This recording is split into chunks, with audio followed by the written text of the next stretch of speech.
Mga bata, ito ang inyong Kuya Jun. Dadalhin ko kayo sa ibang mundo ng aking kwento. Tara, magkwentuhan tayo. Ito ay aking isinulat para sa Lampara Books. Ito ay tungkol sa pinagmulan ng aking paboritong prutas, ang lansones. Ang alamat ng lansones. Iginuhit naman ito ni Glenda Grace Lapid.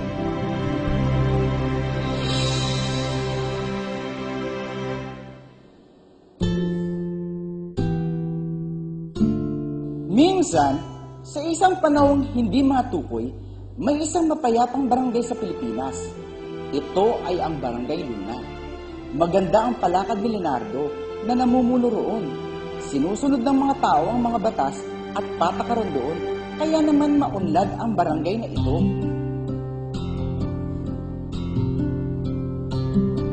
Isang araw, may isang matandang napadpad sa dalampasigan mula sa dagat. Nakita ito ng mga tao. Tinulungan nila ang matanda at nilapatan ng lunas ang mga sugat nito.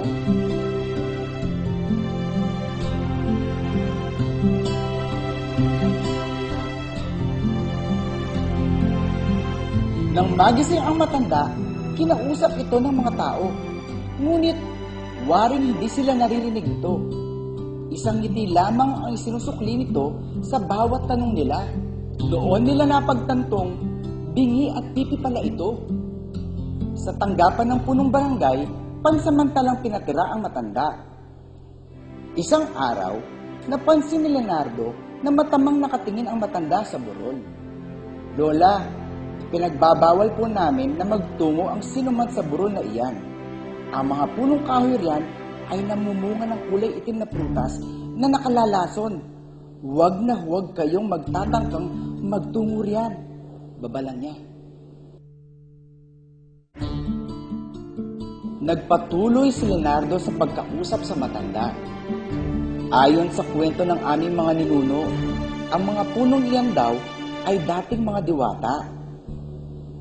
Inutusan daw sila ni Bathala na tulungan at pakainin ang mga katutubong nakatira sa burol na iyan dahil nagkaroon ng tagutom.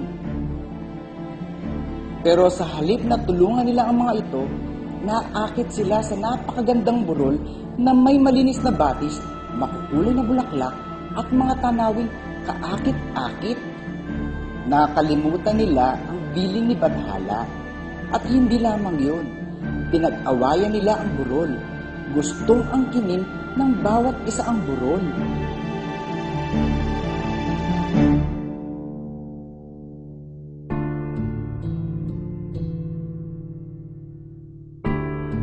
Napailing si Leonardo habang nagsasalaysay. Nang mga matay ang mga katutubo dahil nakalimutan ng mga diwata ang pinag-uutos ni Bathala, lahat sila ay pinarusahan nito. Ginawa sila nitong mga punong kahoy at binigyan sila ng mga bungang kulay itim na nakalalason. Napatunayang totoo ang sumpa nang minsan daw ay may 3 bata na kumain ng mga bunga ng mga punong kahoy at pagkaraan lamang ng ilang saglit, sila'y nangamatay. Isang matamis na ngiti lamang ang isinukli ng matanda sa kwento ni Leonardo. Noon lang niya naalala na bingi nga pala ang matanda.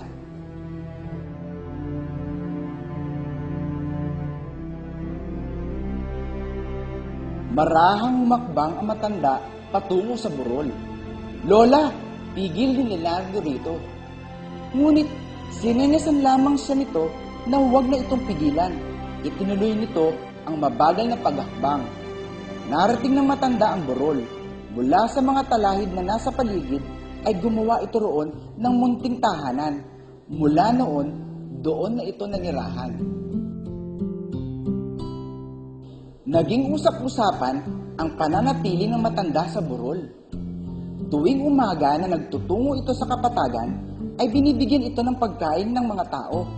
Isang matamis na ngiti ang pinakakawalan nito bilang tanda ng pasasalamat.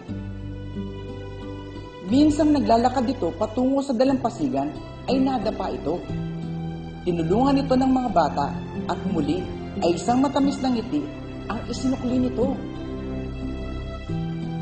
Minsan naman ay may nasalubong na ahas ang matanda. Akmang tutuklawin na ito ng ahas nang dumating ang mga kalalakihan at pinatay ang mabangis na hayop. Nang mahulog ito sa balon habang nag-iigib ng tubig, ay agad na tinulungan itong makaahon ng mga nakakita rito. Sa laki ng pasasalamat nito, ay nginitian at pinagayakap nito ang mga tao.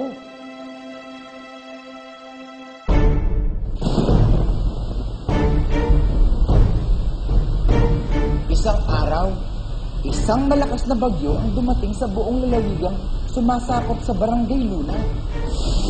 Sa 3 araw na walang tigil ang pag-ulan at paghangin ng malakas, lahat ng mga bahay, kung hindi man tinangay ng hangin, ay nagsilubog sa baha.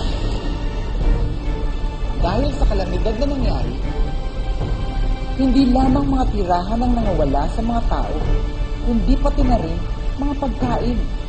Dahil doon, napilitan ng mga taong umakyat sa mataas na lugar sa ipinagbabawal na burol.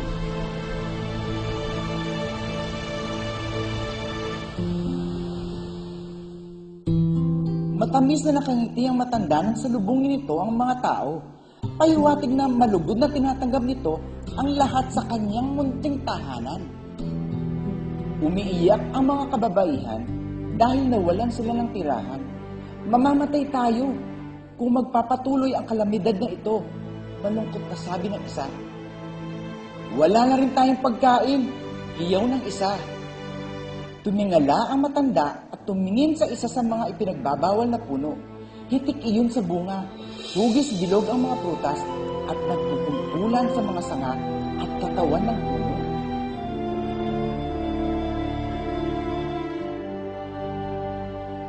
Nag-iyakan ng mga bata dahil nagugutom na sila.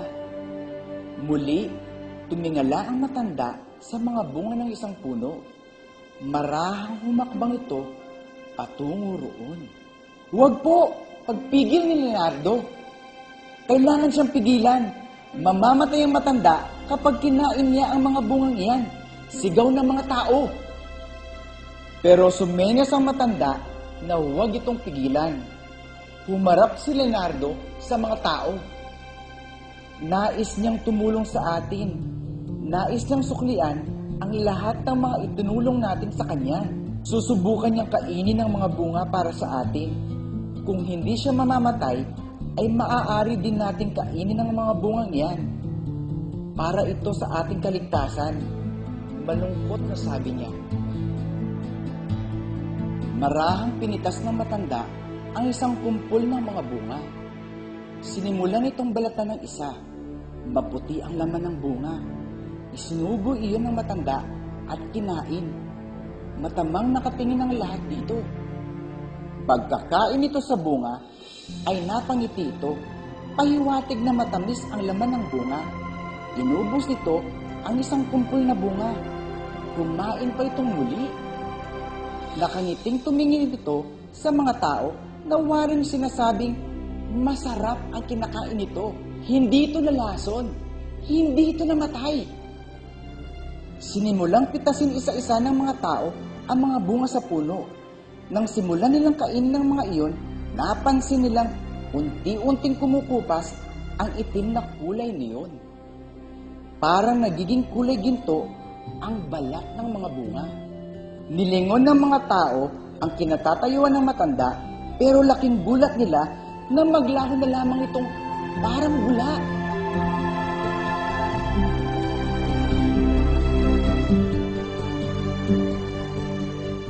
Sa 3 araw na pamamalagi ng mga taga-Barangay Luna sa burol, tanging ang mga bunga ng mga puno ang kanilang naging pagkain. Nang humupa ang baha, ay bumalik silang lahat sa kapatagan. Sa pagtutulungan ng lahat, ay nanumbalik sa normal ang kanilang buhay. Sa kabila niyon, ay hindi natigil ang usap-usapan sa kung saan napadpad ang matanda. Nagsiyasat ang mga taga roon, ngunit wala silang nahanap ni isang kamag-anak na matanda hanggang sa kabilang ibayo o maging sa ibang nayon. Gusto man nilang pasalamatan ng matanda sa kabayanihan nito, ay hindi na nila ito nakita. At tuwing tatanawin nila ang burol at ang mga punong kahoy na naroon, lagi nilang naaalala ang naging karanasan nila roon.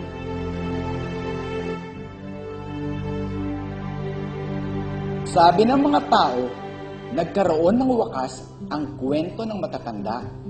May nagsasabing marahil ang matandang pipi at bingi ay ang ina ng mga diwata. Binantayan nito ang mga anak at inihingi ang mga ito ng kapatawaran kay Bathala. Sinamantala nito ang pagkakataong sinalanta ng bagyo ang lalawigan upang pagbayaran ng kasalanang ginawa ng mga anak nitong diwata. Inalis ng matanda ang sumpa sa bunga ng mga punong kahoy. May nagsasabing sadyang ipinadala ito ni Bathala para iligtas ang mga tao upang hindi na maulit ang nangyari sa mga katutubo.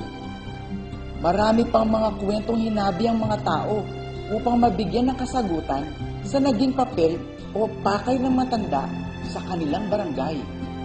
At mula noon, ang bunga na nakalalason ay naging paborito ng marami. Tulad ng ngiti ng matanda, matamis din ang laman ng bungang iyon.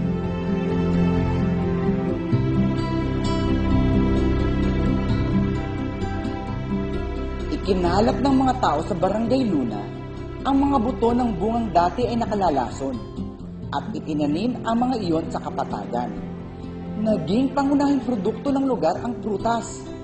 Ikinalakal iyon sa iba't ibang lugar at sa prutas na iyon nakilala ang buong bayan. Noong unay, wala silang maipantawag sa prutas, ngunit hindi naman nila maatim na tawagin yung lason dahil iyon ang nagsalba sa kanilang buhay. Kaya upang hindi makalimutan ang kwento tungkol sa prutas, tinawag itong lansones at hindi prutas na nakalalason. Mga bata, maraming salamat sa inyong pakikinig.